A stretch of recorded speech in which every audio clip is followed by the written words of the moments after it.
Helping students realize their learning norms. Relationships. Help build relationship with peers.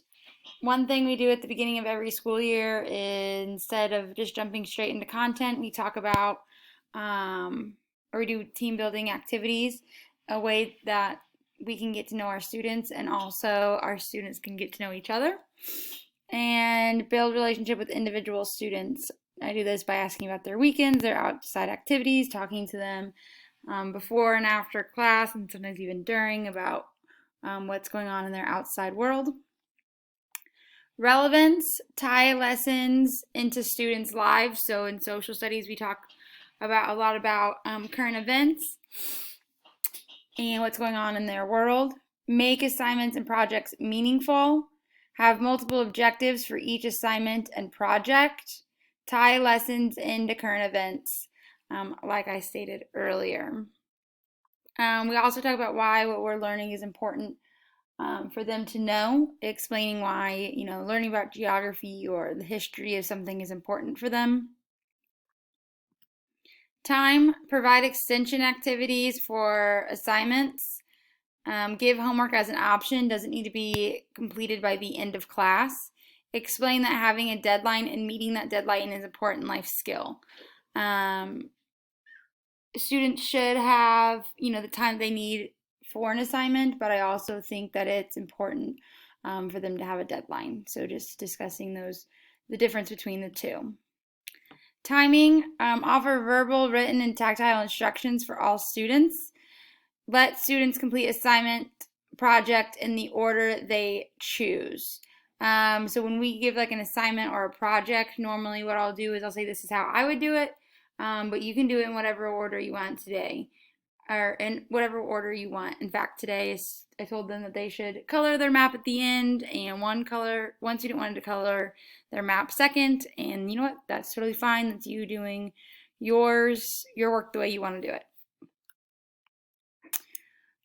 So playing with your own education and just having fun. We have Genius Hour. What that was when I was taught pathways and you got to control your own learning and choose what you learn. And then Satera is this map game that we play, and we have tournaments and stuff like that. And so it's just a way to have fun with your learning. Practice, again, we have Satera, Kahoots, when we're practicing for a quiz, projects. So when you learn a content, we have a project afterwards. Filling out political and physical maps, filling out study guides before a test, and then other various assignments. We're doing a mapping lab tomorrow where they have to practice reading maps to answer questions. It's a pretty cool way to practice. Choice, school offers different expo classes. That's kind of how we give choice at our school.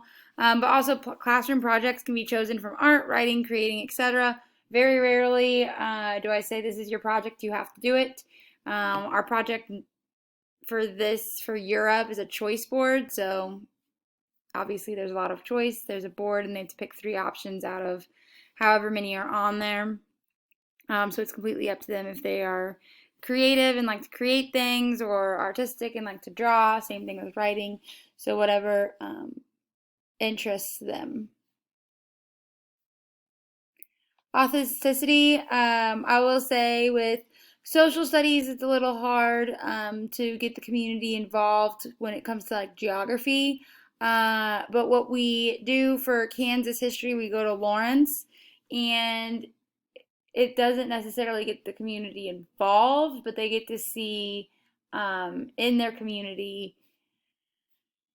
the history of Kansas and go to see some historic spots. So that's kind of cool. Our art at our school is always shown to the community. We have like a big contest, and at the end, whoever wins goes to the community. Art goes into this community building we have. And then pathways, you get a chance to practice career in the real world, get a chance to talk to people in your career field, a lot of cool things in pathways, which I taught the last 2 years. And that's a really cool way to connect with your community.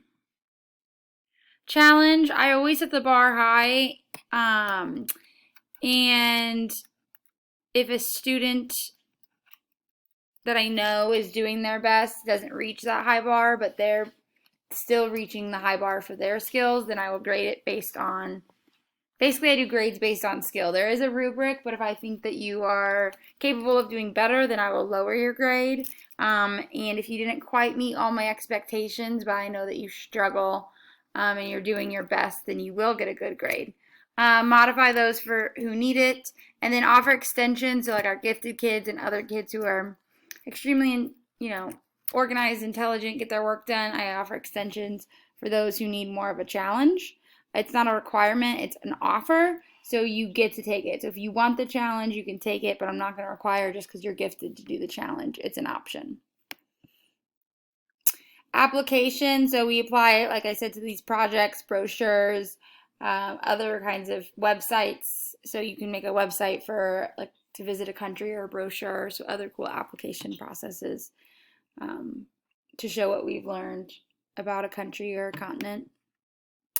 Standard correlation, students achieving their learning norms makes them a better student academically, but also have the confidence and skills to continue to grow as a great student. This allows for students to have educational success and well-being, not just as a child, but in their adulthood as well. Teachers will become better teachers, therefore support educational support and well-being by making sure they are teaching students these norms. This assignment is relevant to my current learning because as a teacher, this is a great reminder that we need to be teaching kids more than just the curriculum. This didn't necessarily improve my understanding of learning norms as much as it brought to my attention that we need to be modeling and teaching these norms to our students. As a future school leader, I will make sure that my staff is teaching and modeling these types of norms to our students. In addition, I will teach and model these types of norms not only to our students, but to our staff. Thank you for watching.